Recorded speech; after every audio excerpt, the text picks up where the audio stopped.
Hello everyone, welcome to the Ricky Rivers Show. I'm Ricky Rivers, and today we have a very special guest. He's a newcomer to the movie industry and the hottest up-and-coming leading star of the new series called I'm in Rewind. Please give a warm welcome to Gage.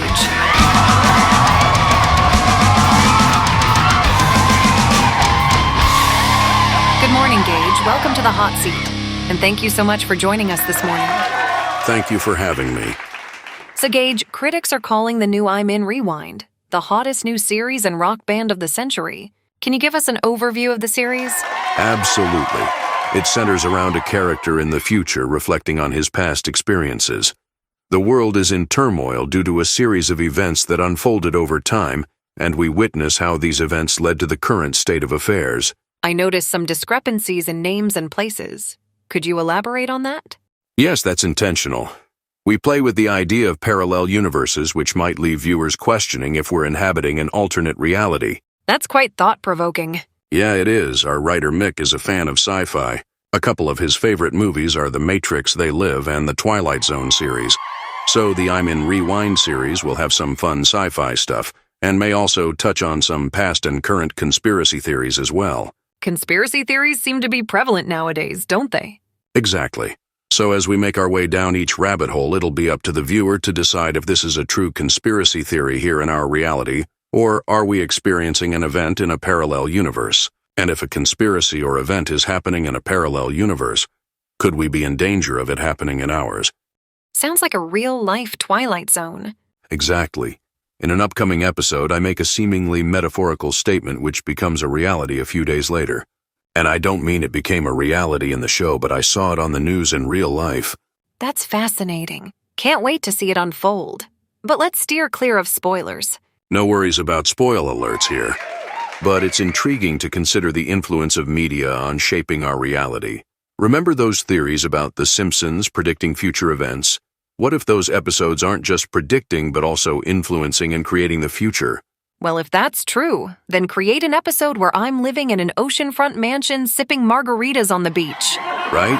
Yeah, I'll need to tell Mick to write me into that scene too. Now, how does the band Rewind fit into the series? Are we going to see Andrew and Mick in upcoming episodes? Yeah, the Rewind music is in the intro, and you'll hear parts of the songs throughout the series. Andrew, Mick, and the guys will make appearances in different episodes now and again as well. Fantastic.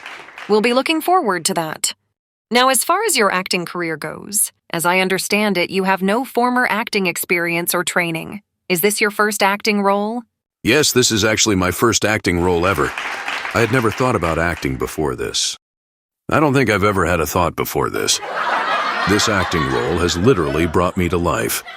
You look really comfortable in this role, and your acting feels very natural. Well, I guess you could say I was born for this role. It looks like you have a really great chemistry with the other cast members. Who is the most difficult to work with? Well, that would be our creator and director, Mick. He has me say my lines over and over again. Does he want me to say it like, "We're out of coffee, I'll be back"? Or, "We're out of coffee, I'll be back"? I keep telling him it's going to cost him extra by making me say it 1,000 times. I'm not cheap, you know. Now, we've been getting a flood of viewer questions about one cast member in particular. Our viewers want to know, will we see something more than a friendship develop between you and Lisa? I think it's too early to tell. And to be honest, I don't know what our writer Mick has in store for us. He tends to keep us in the dark. And as far as where he's going with the story, I sometimes wonder if Mick even knows. There is a scene at the bunker where you and Lisa have an exchange of dialogue, and I have to say, you both look really uncomfortable. Let's roll that footage. Oh, okay. I'm Lisa. Nice to meet you, Lisa. I'm Gage. Gage? Like the shotgun? I don't know. Are you looking for a bang? Oh, so you've noticed some changes? Yeah, that was an awkward scene. I told Mick I wasn't comfortable with that joke. You can see Lisa felt really awkward with that scene as well.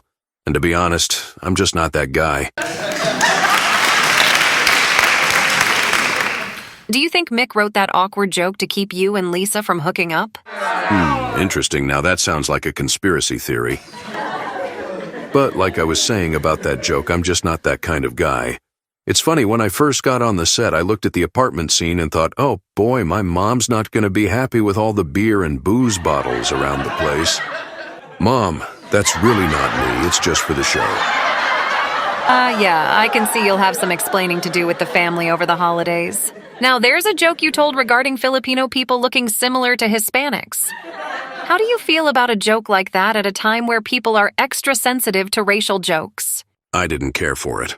I guess Mick feels because his last name is Perez and he's part Filipino, he gets a pass. I felt like telling him if he thinks it's so funny, he should tell it himself. I agree. Did you tell him that? That he should act it himself? Nah, he's not an actor, and he certainly doesn't have the look. I mean, if you saw him, you'd see he wouldn't fit in with the cast, which is probably why he is just a writer. And besides that, I'm the third Gage. He fired the first two. I heard they were being difficult and kept changing their lines. Mick's kind of a control freak and makes us say what he writes. But I need this job, I've got bills to pay. Hopefully he's not watching this. Now, one question. I'm really curious about the intro and trailer. Is that your voice? Yeah, that's me in the future. The intro takes place years in the future, which is why the planet is so distressed. Yeah, I get that, but how did you get your voice like that? Well, Mick sent us into the future to record those scenes. This way I would have my older future voice. What, you mean like time travel? Yeah, exactly. It was pretty freaky. The future is a dangerous place, so they sent along a security team. What? How can that be? Time travel doesn't exist. It does in the future. Okay, maybe, but right now isn't the future, so it doesn't exist, right? Correct, but I'm in rewind, so that's how I can do it. You're not in rewind, so you wouldn't understand. That's not possible. No, not for you, otherwise you would be in rewind. Okay, fine. So you're not going to tell me how you did the voice. We can talk about that another time. So what's coming up in the new episodes? Can you tell us any behind-the-scenes news? Oh no, you should probably get Mick up here in the hot seat for that. But what I can say is the next episode has something to do with bugs. Bugs? Ew. Thank you so much, Gage, for visiting with us, and we're looking forward to the new episodes.